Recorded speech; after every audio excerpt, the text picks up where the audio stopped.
Morning, everyone. Thanks for stopping by. Now, it's been an insanely overly hectic this spring and summer with all the massive changes, undertakings and projects that we've taken on this season. But fall is almost here. You can tell by the colors and stuff like that. Fall's almost upon us, and we're busily getting ready for the usually harsh winter that we experience up here in the north. And the winter often comes fairly early. With all this hustle and bustle this year, we never really took the time to properly introduce you guys to these guys, our turkeys. And this is the trio of turkeys that calls Outnumbered Acres the Little Bigs Farm home. Now, you may have seen them in some of the videos and stuff like that. They're a lot of fun when you call out to them. That never gets old. Well, they never had any names before, but they got names now.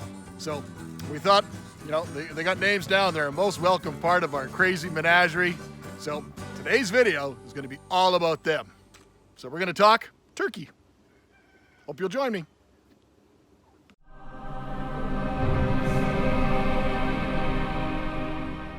Now, choosing names for the animals that will call Outnumbered Acres Little Bigs Farm home is absolutely no easy feat whatsoever. There's tons of factors, lots of things to consider, and most of you guys know there's 6 people that live here at Outnumbered Acres. People, not just animals, but people. So there's me, my wife, and our 4 daughters. So that's a lot of varying opinions when it comes to choosing the names. So we put it out there on some of the different videos and live feeds and get some suggestions, and we got a few suggestions back that actually made it into the list. So we actually, the list was quickly whittled down, and we currently only have the trio of them. And ideally we'd like to probably add a few more, maybe get another 3 or 4 females, and maybe another Tom, just to kind of experience their hierarchy and stuff and see how they socially interact with each other. And maybe we'd like to get it down to the point where we actually have a certain type of turkey. We'll get into that a little bit more in detail. Okay? So for now, our trio consists of our Tom, and that's what you call a male turkey. That's mature.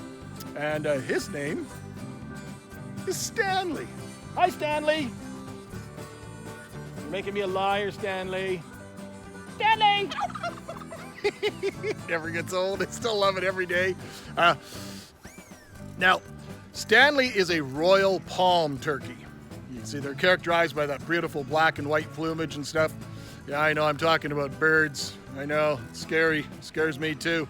But it was only decided upon because when you come out in the morning, instead of you say, "Good morning, Stanley," and they're all out there and the animals, and everybody's up. We've already fed everybody as well into the morning already.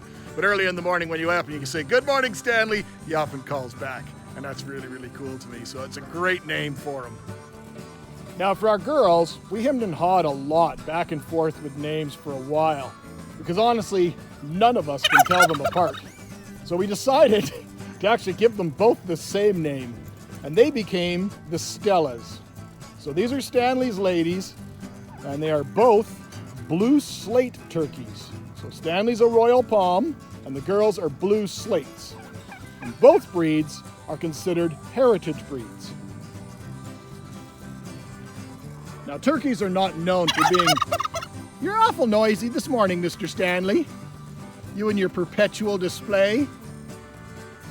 They never seem to be out not courting. But turkeys are not known for being incredibly intelligent creatures, and they definitely showcase this in the first few days upon arrival. Now that we had the 2 girls, they came first, and then we picked up Stanley later on this season. The girls actually came with a young boy, and he was very, very small, and he didn't make it. So this spring we were looking for a new Tom, and we found Stanley, and he's been a welcome addition to the little trio. But they definitely showcased this in their first few days upon arrival. One of the Stellas tried to drown herself within the first hour of actually being here in the horse trough. But my wife went out there, and the 2 girls, they had a talk, and the Stella decided it really wasn't bad here at Outnumbered Acres, and she was willing to give us a chance. Other than that, they're extremely low maintenance, easy to care for, and somewhat humorous additions to the Outnumbered Acres. At any time, anywhere within earshot, a quick gobble, and Stanley will call back. Right, Stanley?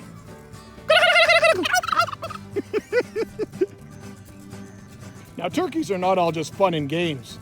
They are, in fact, and dare I say it, very interesting birds with extremely unique personalities. Now, besides being absolutely delicious and cherished family seasonal traditional meal, for many, they do have other endearing qualities, and Stanley is actually he's honestly a very true character. He's wonderful. Turkeys are actually a native species bird to North America, and granted our domestic turkeys cannot, but wild turkeys can definitely fly, and they are one of the top 5 largest flying birds in North America. Stanley! You're a funny bird. I don't think we're gonna eat you. I don't say that about a lot of birds, but you're pretty funny.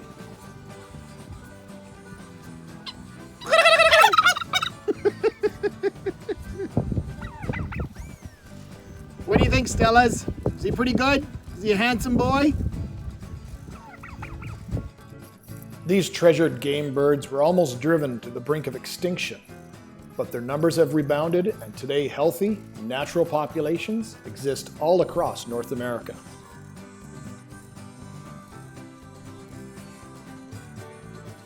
Just looking at Stanley, you have to wonder how in the world such a creature came to be. What's with all this strange stuff hanging and growing on their heads and their necks? There's a lot going on here, and I think it needs a closer look. Male turkeys, honestly, are like giant mood rings. Remember those? You put it on and it changed color allegedly depending on one's mood. Well, turkeys do show off colors, and things can change rather quickly depending on their mood. First, that little dangly appendage hanging over his beak. It's called the snood, and the snood can grow rapidly and change color rapidly should the male wish to show it off or court a female. Same goes with all the somewhat bubbly in appearance growths along their neck. These are referred to as wattles, and they could rapidly change from blue to bright red when in the mood. And on top of their heads, all those growths, those are called carnuncles. And truth be told, technically, the snood and wattles are also types of carnuncles. The larger the size of the wattles and the carnuncles is a true sign of dominance and virility in turkey talk. The hens themselves also have the same structures, however, to a much lesser extent.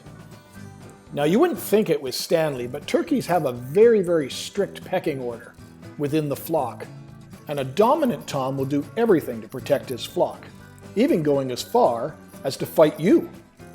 During the spring prime mating season, one needs to actually pay careful attention to the tom, as it says that one should not look them directly in the eye. I don't know about you, but it seems like Stanley wants a challenge. But that'll have to wait till next spring, I guess. I can see the poster now. Something's afoul. Grudge match 2021, the stare down. Not sure why, but I kind of envisioned it would probably be something along these lines. The terror bird. A large bird from the Eocene period, shortly after the dinosaurs.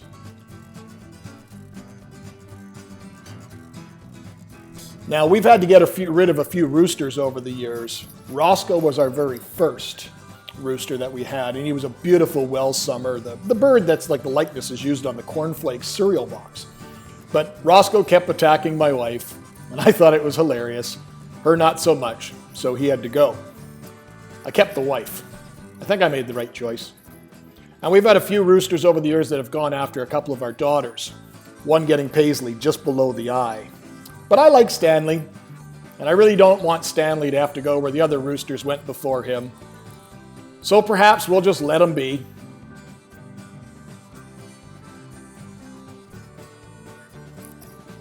One last thing that I also find to be absolutely bizarre and unique is this bristly feature, this little bristly cluster on the center breast of the tom. It's called a beard. A beard in the middle of the chest. It'd be like combing out a nice little pelt in the middle of your chest. But in wild turkeys, this beard grows these long, fibrous feathers, and it looks just like a beard. And the bigger, the longer the beard, the more dominant the tom.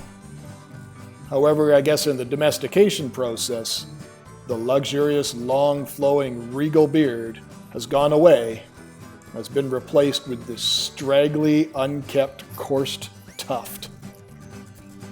This is said to be a characteristic used to attract a mate. So perhaps Stanley and I actually have more in common than originally thought. My wife does often call me a turkey. I am pretty noisy. However, she still chose me. So Stanley's got his Stellas, and I have my beautiful bride. Well, I hope you guys enjoyed today's video. It was fun. I think they had fun. Let's talk turkey. But as always, my friends, thank you for watching. Stay safe. We'll talk to you next time. Cheers.